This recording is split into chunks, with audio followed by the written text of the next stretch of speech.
Otep à tous, bien-aimés frères et sœurs, est-ce que vous n'avez pas constaté que depuis un certain temps, il y a une recrudescence des actes de terroristes au Togo? Les terroristes se sont réveillés. Ils dormaient au Togo, mais ils se sont réveillés. Et vous allez sur toutes les chaînes de télévision occidentales, notamment françaises, comme RFI et France 24, vous allez entendre parler que de ça. Le Togo est menacé. Le Togo ceci. Le Togo cela. Il y a une cause à tout cela. Pourquoi c'est pas le Bénin? Pourquoi c'est pas la Côte d'Ivoire? Pourquoi c'est pas le Sénégal? Parce que le Togo a manifesté son intention de rentrer dans l'alliance des États du Sahel. Le Togo risque d'être le premier pays à franchir le pas pour quitter la zone de la CEDEAO, la zone française, puisque la CEDEAO en fait c'est la France, c'est une institution française contrôlée par Emmanuel Macron. Et c'est pour ça que vous voyez qu'on attaque maintenant le Togo à viscère serré. On utilise tous les gros moyens pour intimider le Togo. Ce qui montre bien que nous sommes sur la bonne voie dans le Sahel. L'une des causes qui fait qu'on attaque le Togo, c'est parce que le Togo a ouvert ses frontières aux États du Sahel. Le Togo est disponible à aider les pays de l'État du Sahel à faire passer un certain nombre de produits, surtout les produits médicamenteux. Donc, le Togo sort un peu, en quelque sorte, des sanctions de la CEDEAO pour pouvoir rentrer dans une nouvelle ère. Et c'est ça qui est le problème, qui fait que maintenant, ils attaquent le Togo, mais alors avec tous les moyens. Ils veulent faire tomber le Togo.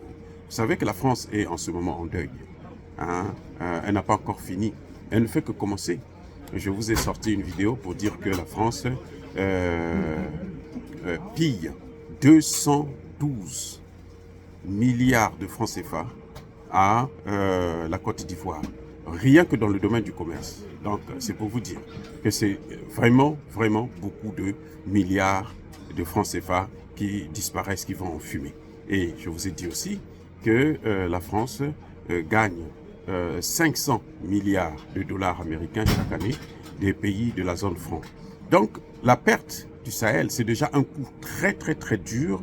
Et si le Togo aussi rentre dans le jeu, eh ben, je vous ai dit d'ailleurs que le directeur général de la BCEAO était au Burkina Faso pour supplier, pour s'agenouiller devant le président Ibrahim Traoré, afin que celui-ci puisse boycotter la création d'une nouvelle monnaie. Et bien entendu, moyennant le pouvoir à vie, moyennant les maisons, moyennant des comptes en banque, des chèques, ainsi de suite. Mais tout ça est peine perdue parce que c'est trop tard. Donc nous saluons cette décision. Si le Togo franchit le pas, ce serait une très bonne chose et que nous remercions d'ailleurs à ce titre le président togolais de s'engager, parce que c'est ça justement le panafricanisme. Le panafricanisme, ce n'est pas des discours inutiles qu'ils font pour essayer de s'accaparer du mouvement. Non, ici là ce sont les peuples qui s'unissent, et quand les peuples sont unis, personne ne peut les déranger, les séparer. Dire cela, c'est inciter à la haine ou à la violence? Non.